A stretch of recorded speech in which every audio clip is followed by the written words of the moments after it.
Hey traders, this is Forex James, and in this video I wanted to show you a live trade that I took today, which yielded me about $700 from a risk of only $100. Okay, a 7-hour trade on the euro dollar that took about almost 6 hours to complete. Okay, the day is Wednesday, the 5th of September 2018. As you can see, this is a verified account on myfxbook here, a real account as well. And I just wanted to walk you through on the steps I took and the thought process of making this trade here. Okay, which yielded me about 6.5%. Okay, not too bad since it's just the beginning of the month. So let's dive into the analysis now. Okay, here's the current chart of the euro dollar. I'm using a different broker. It's just a demo account just for me to mark my charts. Okay, so as you can see, I have here the daily time frame of the euro dollar. Okay, I have the H4 as well, the H1 and the M15. uh, Most of you who are used to looking at higher time frames, you probably look at 2 time frames, but for me, looking at 4 time frames give me a better picture of what's happening in general across all the time frames. Okay, so remember that the higher time frames always control the lower ones. Okay, so I'm about to break down this trade into 3 simple steps. Okay, first things first, we look for our direction bias. Okay, and we're going to be using the upper time frame to do that. Okay, so how do we do that? We start off with a daily chart. Okay, I have basically color coded my charts. Okay, green for an up bias and a red for a down bias. Okay, so first off, on the daily, we had a range right over here. Okay,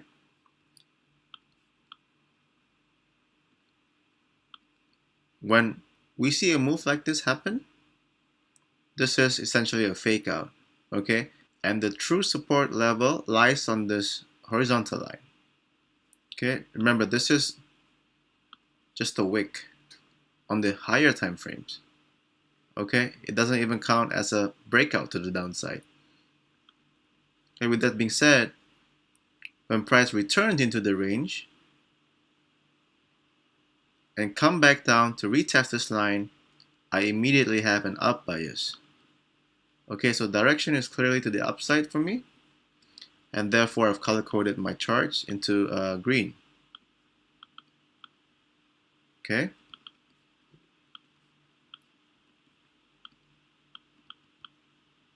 right there. Let's move on to the H4. Remember that when it's green on the daily, it may be red on the H4. Okay, momentum may still going against us, although the overall direction bias is to the upside. Okay, so we want to pay attention as well to what's going on the H4. Okay, so from this point onwards here to right over here, momentum was going against us. Okay, but after this candle, pay attention to how long the wick of this candle is and how strong the bulls jump back in. It coincides with the previous low here, okay, which held. Okay, because the definition of a downtrend is lower lows and lower highs. Okay, this failed to make a lower low. Okay, you guys can see that. So therefore, this is still considered an uptrend, right? I'm gonna mark this with a vertical line that tells me the turning point where the bulls jump back in and momentum has shifted to the upside again after this short term of downtrend. Okay, so we're clear in the direction on the H4 and the daily. Okay, let's look at the H1. This was the turning point for the H4 right over here. Okay, on the H1, price has also turned the same point. However, right over here, we had another turn to the downside. Okay, I'm gonna mark this with the red right there. Okay, so we had two time frames to the upside and the H1 going against us. What does that mean? It means that it is a good time for us to be looking for buys on dips. Okay, so those people who are only paying attention to the H1 may see this whole move and be thinking like the downtrend is going to continue because it's made a lower low and a lower high, lower low and a lower high, and so on and so forth. Okay, it failed to make a new high. It's still technically a downtrend, and a lot of these people will be jumping in here, okay, seeing how big these candles are and be looking to enter for shorts. Okay, but for us on the other hand, we have a better picture of what's happening on the bigger picture. Okay, and we know that this so-called downtrend for them is a good opportunity for us to get long. Okay, which we entered right about here. Let me just mark them on the charts, okay? 1.1549.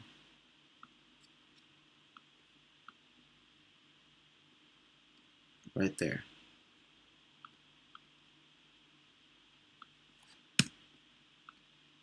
Okay, let's mark it with the green because it's our entry point. There you go. Okay.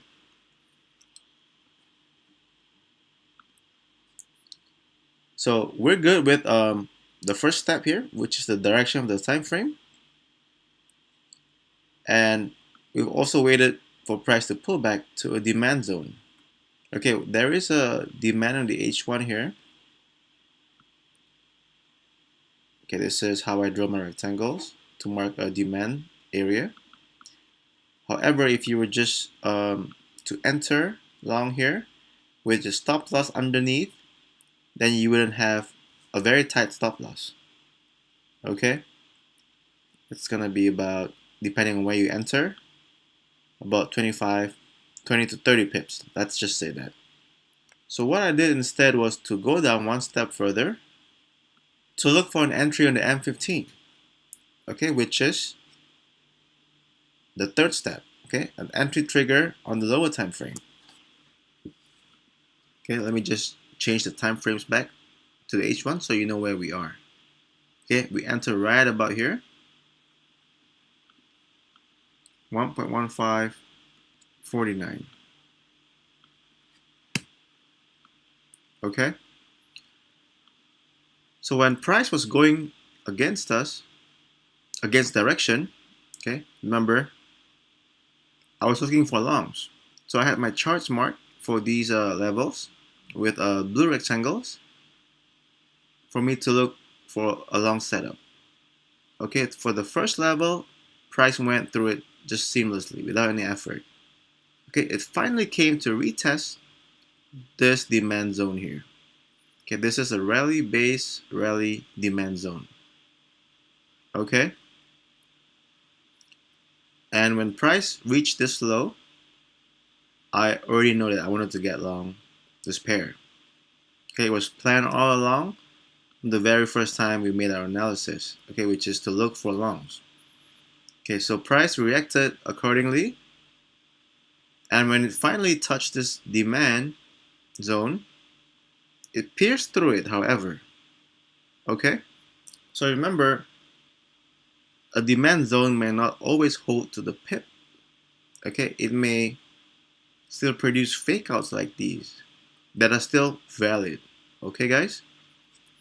So what I did was I entered about the close of this candle here. Okay, this candle gave me that long wick, which I needed to see to tell me that it is indeed a fake out and not a continuous break to the downside.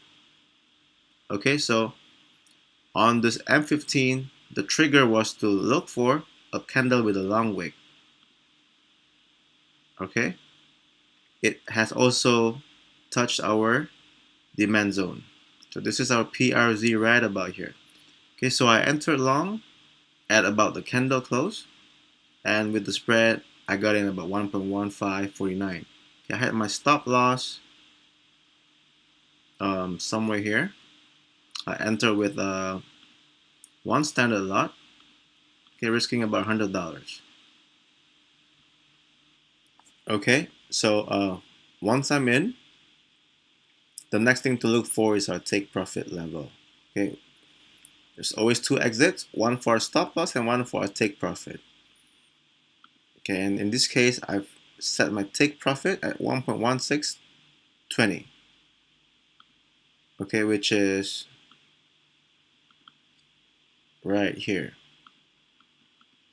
The market with a different kind of blue or green. Okay, right there. This is quite a phenomenal trade, okay, because I managed to get out at 7R. Okay, I risked 1 to get 7 times the amount of risk. Okay, I'm going to show you why I chose this level as my take profit. Okay, if you're only looking at the M15, then you can't really see the bigger picture.